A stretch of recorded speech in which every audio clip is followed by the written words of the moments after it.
The Eastern Front, 1942. German soldiers dug into their positions across occupied Soviet territory, seasoned by months of brutal warfare. They had pushed deep into Russia, confident in their air superiority, their technology, and their understanding of the enemy. But in the dead of night, something began happening that the Wehrmacht had no framework to explain. Sentries reported hearing a faint, ghostly whisper cutting through the darkness above their camps. Not the roar of engines, not the thunder of approaching bombers, just a soft, eerie whooshing sound like something unseen slicing through the air overhead. Then the bombs fell. By the time the Germans identified what was hitting them, it was already gone. Their soldiers started talking. They started reaching for the only explanation that made any sense. They called it the sound of a witch's broomstick, but it wasn't brooms in the air. It was bombers. And the women who flew those bombers were called the Nachthexen, the night witches. On June 22, 1941, Nazi Germany launched Operation Barbarossa, the largest military invasion in the history of human warfare. More than 3 million German troops, along with Allied Axis forces, crossed into Soviet territory along a front stretching nearly 2,000 miles. The attack was a complete surprise. Stalin had dismissed warnings from his own intelligence services. Soviet forces were caught off guard, unprepared, and in many cases still asleep when the bombs started falling. Within days, the Red Army suffered losses that stagger the imagination. Entire divisions were destroyed or captured in the first weeks alone. The Soviet Air Force was devastated on the ground before many of its pilots ever reached their planes. By some estimates, the Soviet Union lost over 4,000 aircraft in the opening days of the invasion. The country was bleeding, the military was scrambling, and the Soviet government, unlike almost any other nation on Earth at that time, was about to make a decision that no one else would make. They would let women fly combat missions. This was not a completely alien idea in the Soviet Union. Russia had declared legal equality between men and women as early as 1917, following the revolution. The Soviet government promoted female participation in aviation during the 1930s as part of a broader effort to modernize the country. Flying clubs and paramilitary aviation organizations attracted thousands of women across the Soviet Union. By 1940, a significant number of active Soviet pilots were women, though most had been sidelined in favor of male recruits when it came to actual military roles. The war changed that calculation overnight. The woman most responsible for turning that shift into reality was Marina Raskova. She was the first woman to qualify as a navigator in the Soviet Air Force. She set long-distance flying records. She was a celebrity in the Soviet Union, a genuine national hero at a time when the country needed heroes. She even had direct access to Joseph Stalin. When Germany invaded, and women pilots across the Soviet Union began flooding Raskova with letters begging to be allowed to fight, she took those letters straight to Stalin. Her argument was straightforward. Women could fly, women could bomb, every capable pilot mattered. Stalin gave his approval. On October 8, 1941, the order was issued, authorizing the creation of 3 all-female aviation combat regiments. One of those 3 regiments, the 588th Night Bomber Aviation Regiment, would become the most decorated female military unit in Soviet history. They would become known to the Germans as the Nachthexen. To the rest of the world, they became the Night Witches. Raskova moved fast. She issued a call for volunteers and was immediately buried under a flood of applicants. From more than 2,000 applications, approximately 400 women were selected across the 3 regiments. Most were barely adults. They ranged in age from 17 to 26. Many were university students who had walked away from their studies the moment the invasion began. Some were experienced pilots. Others were navigators or had technical training. A few had little more than enthusiasm and the willingness to learn. They were all sent to a small city north of Stalingrad, to begin training at the Angel School of Aviation. The training program was brutal in its pace. Most pilots spent years mastering their craft. These women had months. They were expected to absorb in a matter of weeks what male military pilots spent years learning. The women cut their hair to within 2 finger widths of their ears. They were issued uniforms designed for men and had to stuff newspapers into boots several sizes too large just to be able to walk. Every woman had to be capable of performing multiple roles: pilot, navigator, bombardier, and ground crew mechanic. The 588th Night Bomber Aviation Regiment flew the Polikarpov P-02. This was a biplane designed in 1928. A 2-seater, open-cockpit aircraft originally built as a trainer and used for crop dusting. By the time the Night Witches were flying it in combat, it was already more than a decade old. It was made of plywood framing with canvas stretched over the surface. Its maximum speed was approximately 94 miles per hour. A modern German Messerschmitt Bf-109 could fly at over 350 miles per hour. The P-02 had no armor. It had no radio. It had no radar. It had no gun turrets for self-defense. It could carry a maximum payload of roughly 700 pounds of bombs, which it carried in racks beneath its lower wings. The cockpit was completely open to the elements. In winter, at altitude, temperatures could drop to conditions where exposed skin suffered frostbite within minutes. Some of the Night Witches called the P-02 a coffin with wings. If a tracer round from a German weapon struck the canvas, the aircraft could ignite almost instantly. For the first 2 years of their service, the women carried no parachutes. The weight of parachutes would have reduced their already minimal bomb payload. So they flew into combat over enemy territory in open cockpits, carrying bombs under their wings, with no way to escape if things went wrong. However, these limitations proved to be an unexpected advantage. The P-02 flew so slowly that German fighter pilots faced a deeply counterintuitive problem. Their targeting systems, their reflexes, their entire aerodynamic design was built around fast flight. When a German fighter attempted to intercept a P-02, it had to throttle down to near stalling speed to match the pace of the Soviet biplane. At those speeds, German fighters lost much of their maneuverability. The P-02, small and light, could turn tightly inside the pursuit arc of a faster aircraft. It could drop altitude quickly.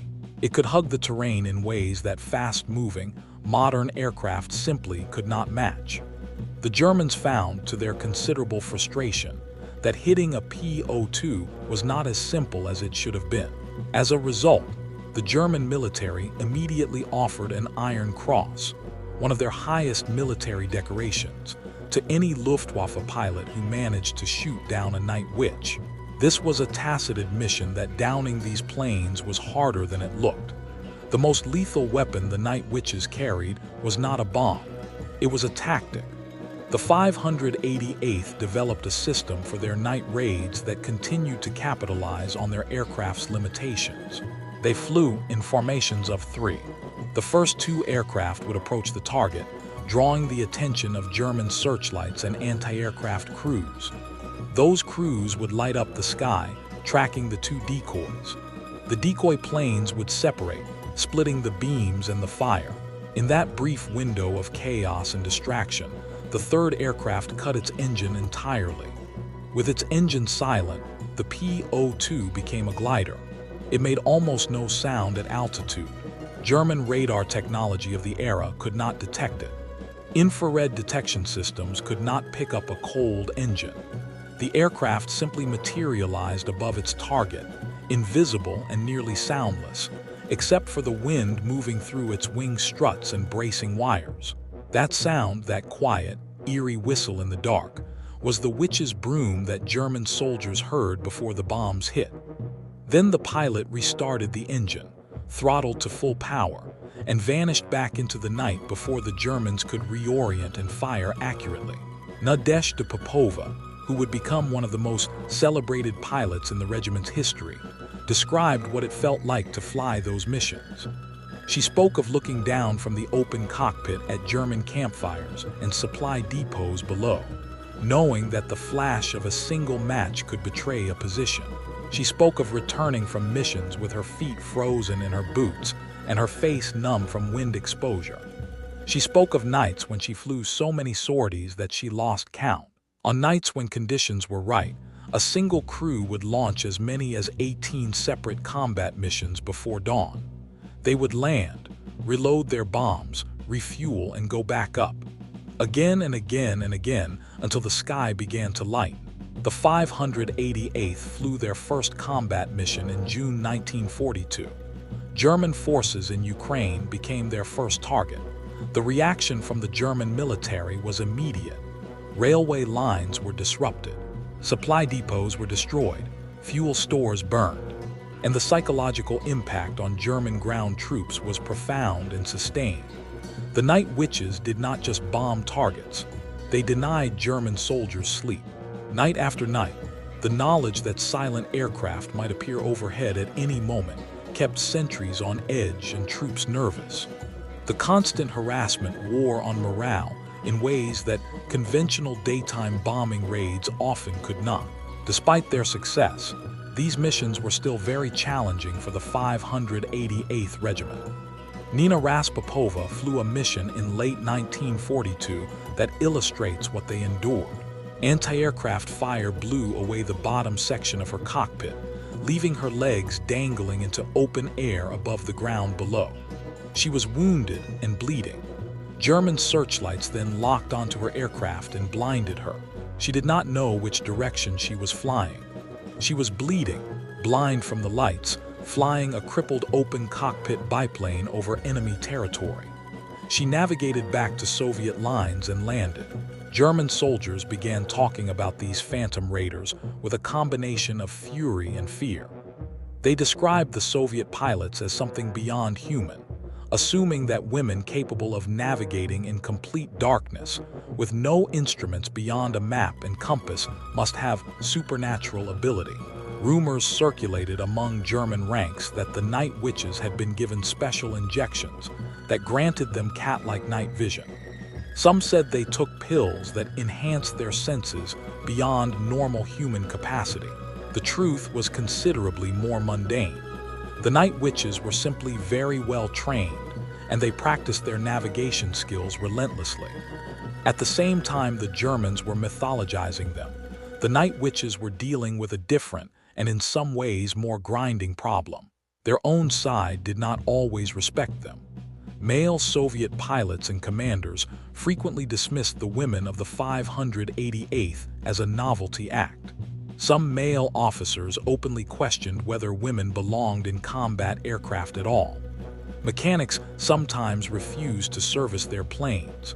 When the women landed at a new base, they would often be met with open skepticism or even contempt from the men already stationed there.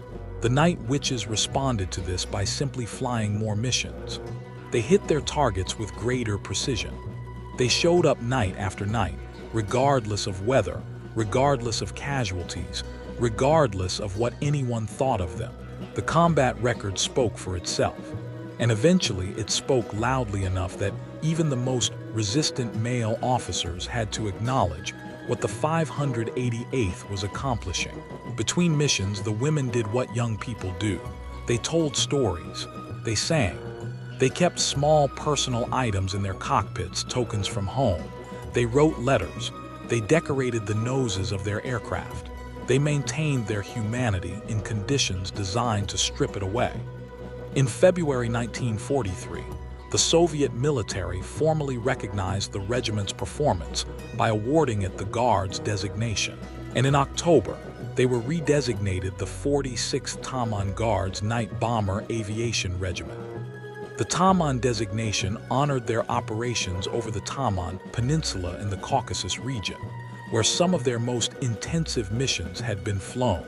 A Guards designation was the highest institutional honor the Red Army could bestow on a military unit. It meant elite status. It meant that the Soviet military had formally acknowledged that these women, flying their old wooden biplanes in the dark, had earned a place among the finest combat units in the entire Red Army. The missions continued through 1943, through 1944, pushing westward as the Red Army began the long, grinding counteroffensive that would eventually take Soviet forces all the way to Berlin. The Night Witches bombed German positions in Crimea and supply lines in Poland. On December 22, 1944, the regiment flew an astonishing 324 bombing missions in a single night. The cumulative scale of what the 588th accomplished over the course of the war is difficult to absorb. The regiment flew over 23,000 combat sorties. They dropped more than 3,000 tons of bombs.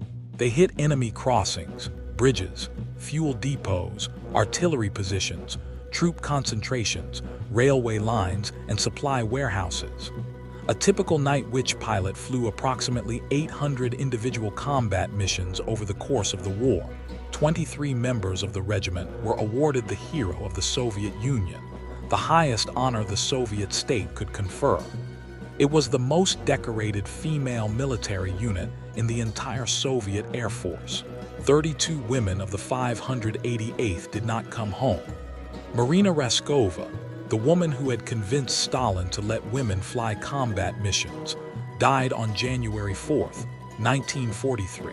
She was piloting a Petliakov Pe-2 bomber through a snowstorm near Stalingrad, attempting to reach the front line. She crashed and did not survive. She was 30 years old. The Soviet government gave her the first state funeral of the Second World War.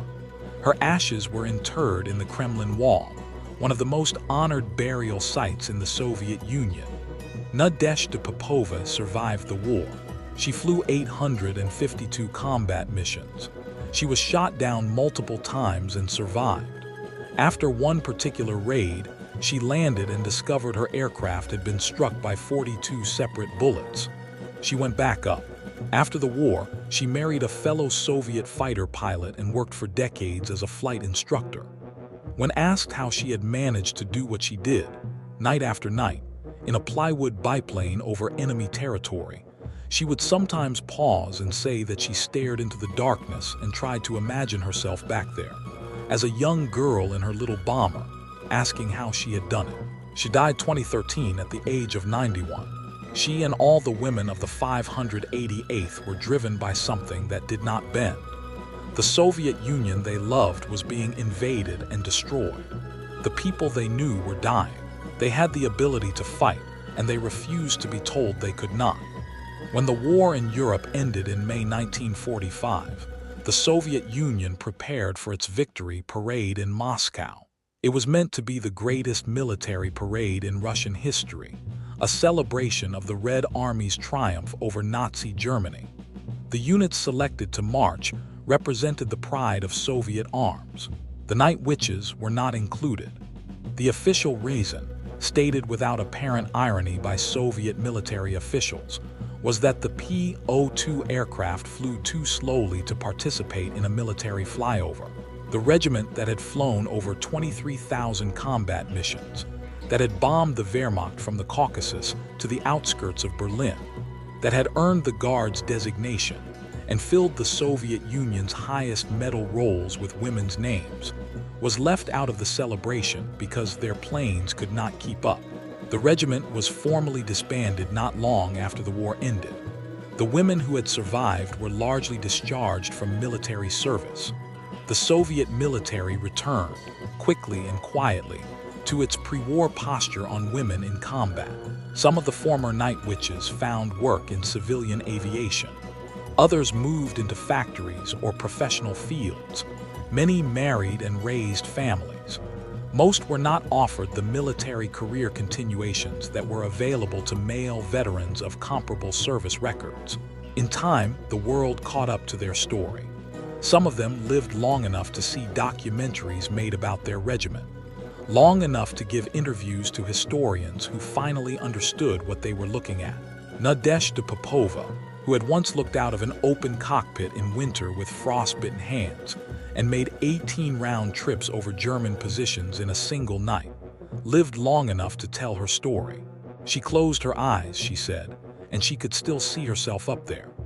A young girl in a little wooden bomber in the dark over enemy territory, somewhere between the earth and the sky, doing what no one thought she could do, 852 times. Subscribe to World War II, Steel and Power for more great stories from this monumental era.